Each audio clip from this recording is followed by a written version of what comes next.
This is part 2 of the November review, and it starts on question 7.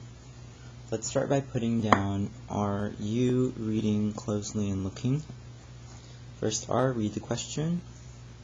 Which of the following represents of the cost of the new floors in expanded notation? That was a typo.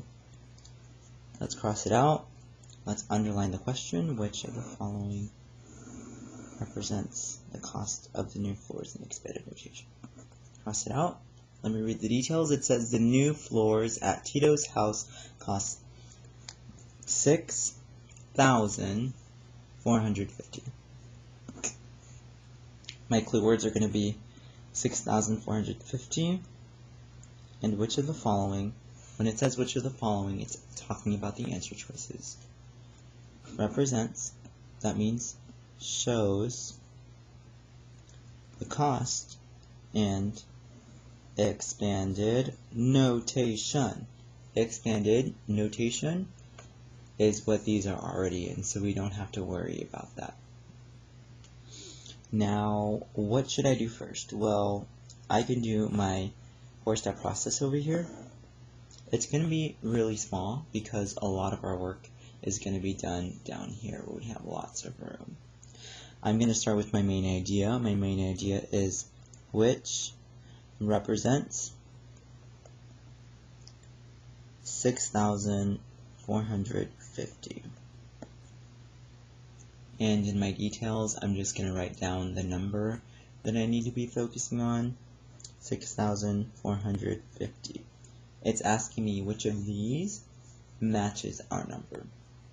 So that's why a lot of my work is going to be done in the answer choices, and I just need to go through each one by one. Let's start with A. Since we're talking about these big numbers, that means we're going to have to draw some place value charts. But these are going to be really easy place value charts. At A, the first grouping symbol has 6 groups of 1,000. So that means that we need to make a place value chart that goes all the way up to the 1,000s place. Ones, tens, hundreds, 1,000s. Don't forget your comma. I have plenty of room because all I'm going to do is put in the number that it tells me to put in at the place value that it tells me to put it in. It says 6 groups of 1,000. That's the 1,000s place that it's talking about, and in it, it wants 6. So I'm just going to write the number 6. Don't forget your comma. Once you have it, cross it out, move on to the next grouping symbol. It says 4 groups of 10. So I need to go to the tens place, and I write the number 4. The last one says 5 groups of 1. So I need to go to the ones place, and I need to write 5. Since we don't have 100, we write 0, and our number is 6,045. That doesn't match our number, so A is wrong. But it was really easy to figure out. B. The first grouping symbol says 6 groups of 100, so that means our place value chart only goes up to the hundreds place now. Ones, tens, hundreds. Simple. The first one says 6 groups of 100, so I need to go to the hundreds place, and I write the number 6. And then I go to the next one, 5 groups of 10. So I go to the tens place, and I write 5. The last one says 0 groups of 1. So in the ones place, I'm going to draw a 0. B's number, 650, doesn't match our number, so it's wrong. C now. 6 groups of 1,000. So we need to make a place value chart that goes to the 1,000s place. Ones, tens, hundreds, 1,000s. Don't forget your comma. On C, the first one says 6 groups of 1,000, so I need to go to the 1,000s place. I need to write the number 6. Don't forget your comma. Cross it out. Go to the next one. 4 groups of 100. So go to the hundreds place. Write the number 4. And the last one says 5 groups of 10. So in the tens place, I'm going to write 5. And since there are no ones, I'm going to write 0. My number here is 6,450. Just like 6,450. That's a match. C is a maybe, but I'm going to go ahead and cut it down really short. C is your answer. When we justify, we're just going to write down that we used place value charts to help us figure it out. On to 8. Are you reading closely and looking? Which of these could be the number? Underline. Read the details. The list shows 3 clues about a number. The number is less than 76,354. The number is greater than 74,527. The value of the 5 is 5,000. Some clue words are 3 clues about a number, less than 76,354, greater than 74,527, the 5 is 5,000, and we can circle value for that. Which of these, and when it says which of these, it's talking about the answer choices, could be the number that they're talking about. Let's cross out the C. I don't need to label anything right now, and I can start my 3-step. On my 3-step, I'm going to write the main idea first, which is the number. And my number, I don't know what it is, so I'm just going to grab all of this information and I'm going to bring it in there, because I don't want to waste my time copying all of that information again. The rest of my work is going to be done in the answer choices. So let's start by focusing on one at a time. Let's start with A. On A, I have 74,522. My first clue says that my answer is supposed to be less than 76,354. It can be kind of tricky whenever you're comparing numbers like that because they're so long and they have lots of different numbers. So we're just going to take it slow and one at a time, starting at the biggest place value, the 10,000s place. So I'm going to look for the number that's less than this number. So the 7 is the same as the 7. That's not going to help me figure out which one is less. The 6 is bigger and the 4 is smaller.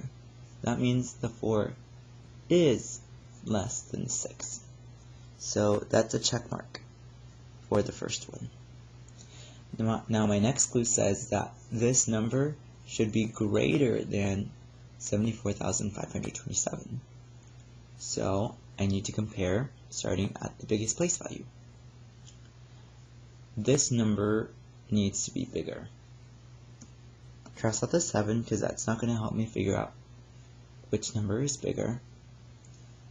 The 4 is the same as the 4. Is that going to help me figure out which number is bigger? No. The 5 is the same as the 5. That's not going to help me figure out which number is bigger.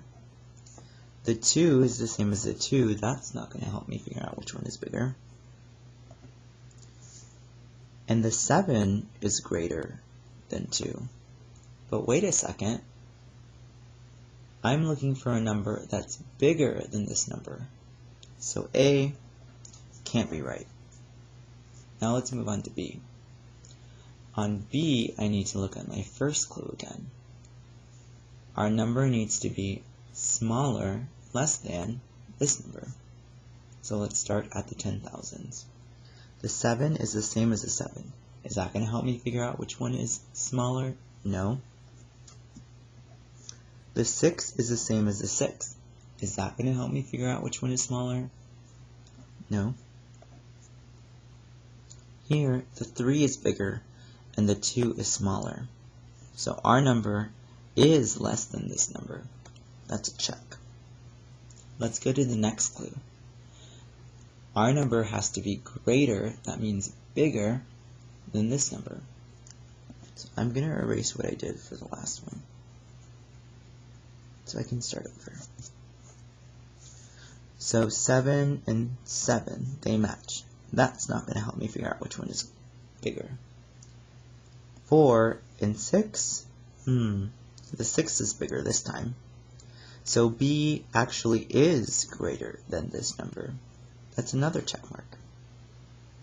And then the last clue says that the value of the 5 is 5,000.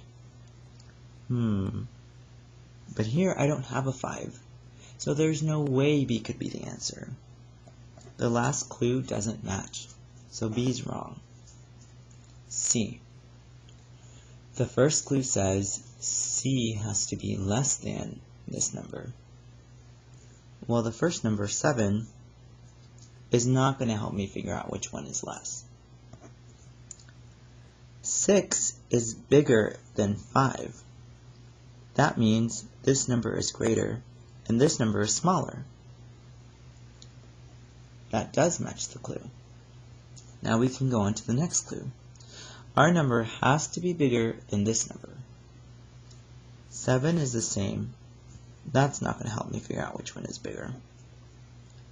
4 is smaller than 5. That means our number is greater than this number. The last clue says that the 5 has a value of 5,000. So here I have a 5. The 5 is in the 1,000s place. So if I filled the rest of the number in with zeros, that would be 5,000. That's another check mark, and this could possibly be our answer. Now let's do the last one. 76,821. I need this number to be smaller than this number. The 7 isn't going to help me. The 6 isn't going to help me figure out which one is smaller. The 8 is bigger than 3, so that means this number is greater than, not less than. This one doesn't even match the first clue. So our answer here is C. To justify, I'm just going to write that I compared. Let's go on to 9. Are you reading closely and looking? What would be the best estimate if we rounded this number to the nearest 100?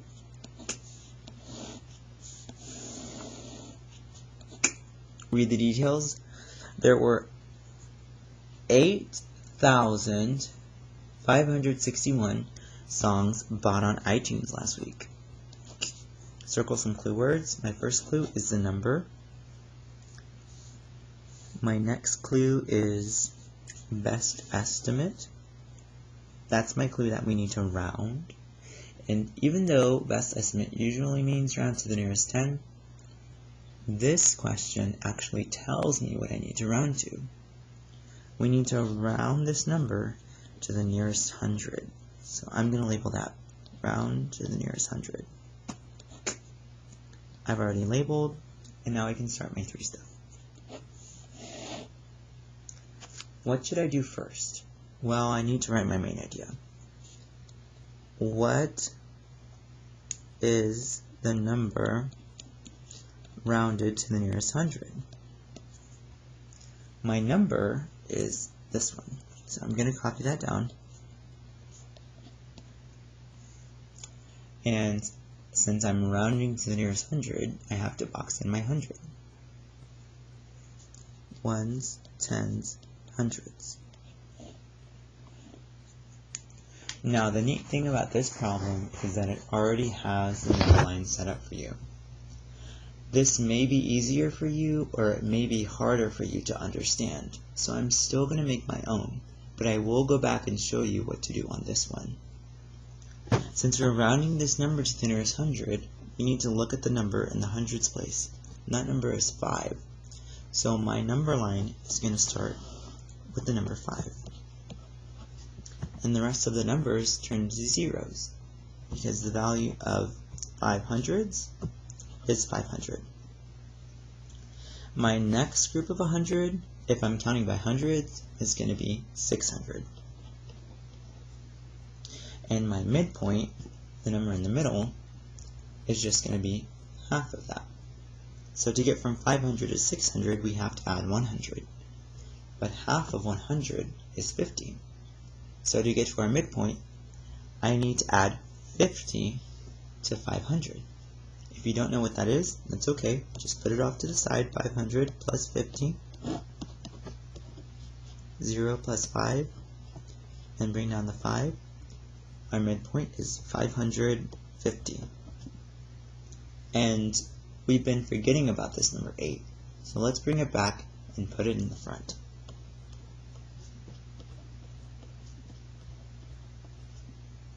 Now, as you can see, my numbers match these numbers. So the good thing is that I've already figured out my midpoint. I'm just going to go ahead and write the midpoint I came up with down here. 8,550. And now I need to put in this number where it belongs in my number line. My number is 8,561. Is that before 8,550 or is that after 8,550? This could be tricky for you. If you need to, it's okay for you to draw tick marks starting here to figure out where that number is. So here's 8,500, here's 8,510, 8,520, 8,530, 8,540, 8,550, 8,560, and I'm going to stop right there because this is 8,561. So it's probably somewhere around here. And now that I know where it belongs in my number line, I need to see which group of 100 it's closer to. Well, it's closer to this one because it's on the after side of my midpoint. So I'm going to hop over, and that is my answer. If you just wanted to use this number line that they made for you, then your dot would end up in the same place, somewhere after the midpoint. So it would round to 8,600. Let's see if we can find that. It's D. To justify, all I need to write is that I rounded to the nearest 100 and I made a number line to figure it out.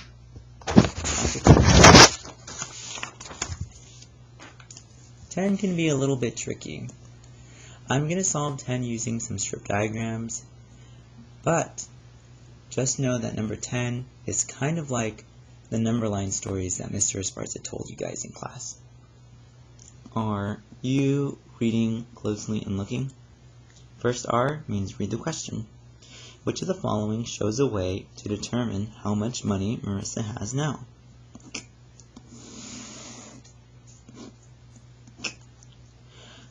Next R.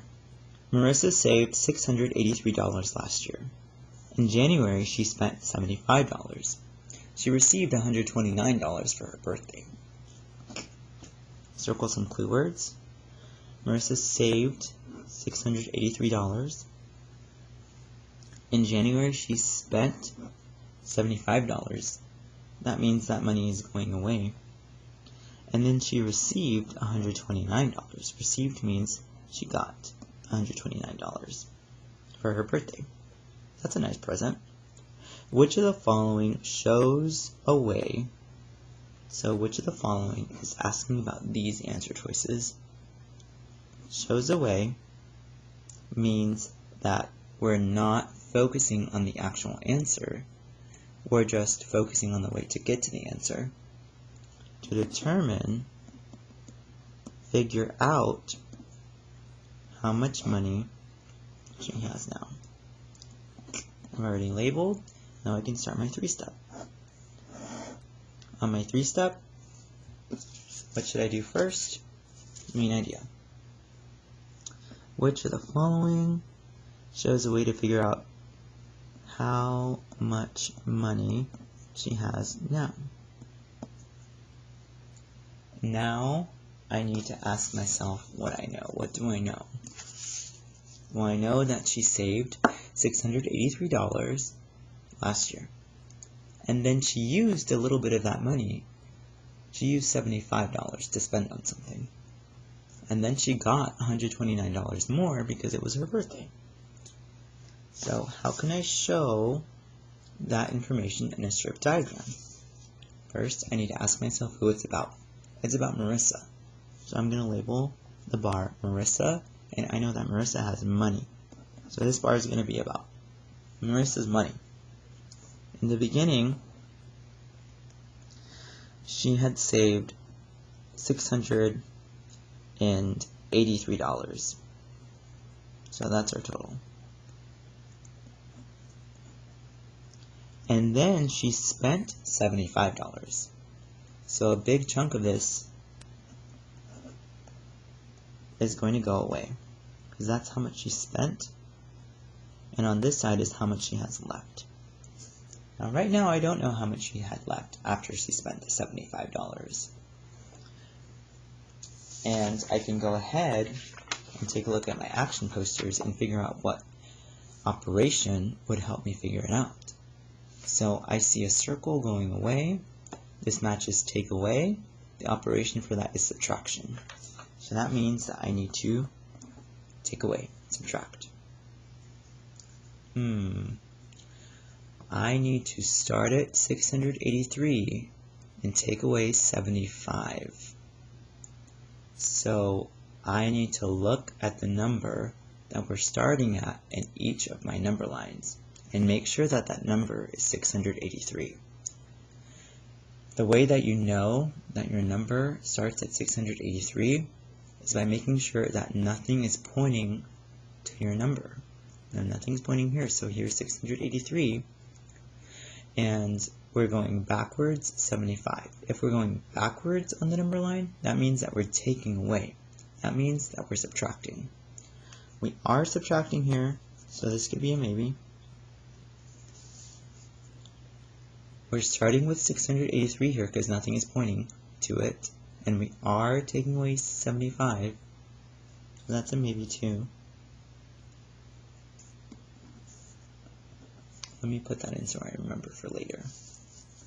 Here, we're starting with 683 because nothing is pointing to it, and we're taking away 129.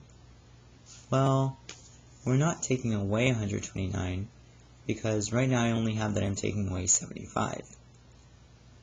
And after you take away the 75, she's actually going to get 129 more.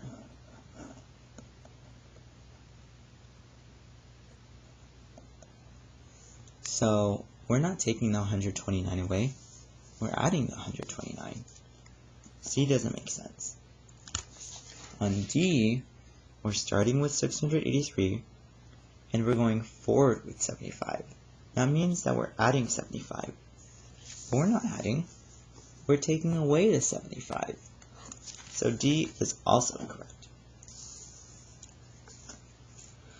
On A and B, I just need to focus in on what happens next in the story. So after you take away the 75, you get whatever answer this is, and then you add on 129. Because these bars are touching, the action there is put together, and the operation is addition. I'm going to write my clue. So after you take away 75, you need to add 129. But A shows that 129 is being taken away. We're not taking away 129. We're putting together 129. So A is wrong. On B, we have that we're going and subtracting 75, and then we're going forward. We're adding 129. It's just like what I have in my picture. So B is my answer. I did a lot of my work in the answer choices, and I can justify by saying that I eliminated my answer choices. On 11, we're counting coins. Are you reading closely and looking? Read the question. His coins are shown below. Oh, that's not the question, I'm sorry. It says, what is the total value of his money? It's underlined. Let's read the details. Landon put his money on his dresser when he got home. His coins are shown below. Now I can circle some clue words. A dresser is the place where you put your clothes. Coins are shown below. Total value of his money, and our biggest clue is the coins. Now I can do my 3-step. On my 3-step, the first thing I need to do is my main idea. What is the total value of his money?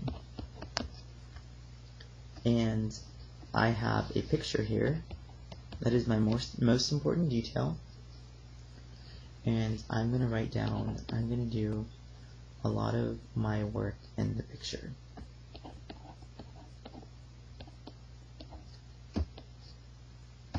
So whenever we count money, we always want to start with the biggest coin. Because if we start with the bigger coin, it's going to be easier to add on to it. So our biggest coin here is a quarter. I know that a quarter is 25 cents. So I'm going to cross it out. I'm going to write 25 cents at the top. Do we see another quarter? Oh, there's one right here. I know that all the quarters are going to be 25 cents. So I'm just going to add on by counting by 25s. 25 put together with 25 is 50. So I'm going to cross it out and put 50 cents at the top.